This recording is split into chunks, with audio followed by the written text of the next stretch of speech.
যারা দেশকে অস্থিতিশীল করবে তাদের টার্গেট করে ডেভিল হান্ট অপারেশন চলবে বলেছেন স্বরাষ্ট্র উপদেষ্টা অবসরপ্রাপ্ত লেফটেন্যান্ট জেনারেল জাহাঙ্গীর আলম চৌধুরী। এদিকে স্বরাষ্ট্র মন্ত্রণালয়ের সিনিয়র সচিব নাসিমুল গনি বলেছেন, দেশকে অস্থিতিশীল করার চেষ্টা হচ্ছে, তা থামাতেই অপারেশন ডেভিল হান্ট শুরু করা হয়েছে। অভিযানে মানবাধিকার বজায় রাখার কথাও জানান তিনি। রাজধানীতে আলাদা অনুষ্ঠানে তারা এসব কথা বলেন। তাইমুর রশিদের রিপোর্ট। ফার্মগেটে মৃত্তিকা সম্পদ ইনস্টিটিউটের নতুন মৃত্তিকা ভবন উদ্বোধন শেষে সাংবাদিকদের সাথে কথা বলেন স্বরাষ্ট্র উপদেষ্টা অবসরপ্রাপ্ত লেফটেন্যান্ট জেনারেল জাহাঙ্গীর আলম চৌধুরী। জানান, গাজীপুরে যারা ছাত্র জনতার উপর হামলার ঘটনা ঘটিয়েছে তাদের অনেককেই আইনের আওতায় আনা হয়েছে, দ্রুত বাকিদেরও আনা হবে। যারা দেশকে অস্থিতিশীল করবে তাদের ছাড় দেওয়া হবে না বলেও হুঁশিয়ার করে দেন স্বরাষ্ট্র উপদেষ্টা। ডেভিল মানে কি? শয়তানের তো টার্গেট এটাই। যারা দেশকে অস্থিতিশীল করার চেষ্টা করে, এই ক্ষেত্রে যারা আইন অমান্য করে, দুষ্কৃতিকারী এবং সন্ত্রাসী, তারা এইটার টার্গেট। ডেভিল যতদিন পর্যন্ত শেষ না হবে ততদিন পর্যন্ত অপারেশন চলবে।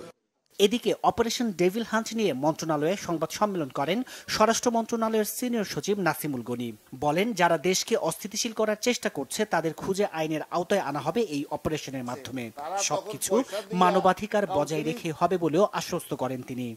মূলত যে সমস্ত পকেট অফ রেমিনেন্স থেকে দেশে স্টেবল অবস্থাকে আনস্টেবল করার চেষ্টা করা হচ্ছে, সেটাকে আমরা নিউট্রালাইজ করব এবং এর জন্য আইনানুগ পন্থায় যে ব্যবস্থা নেওয়া দরকার সেগুলো নেব আমরা ইনশাআল্লাহ।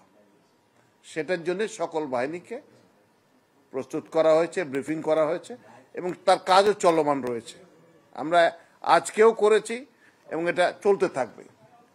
আইন প্রয়োগের ক্ষেত্রে আগে যে আকারে আইন প্রয়োগ করা হতো, আমরা তো ওই পথে হাঁটতে পারবো না।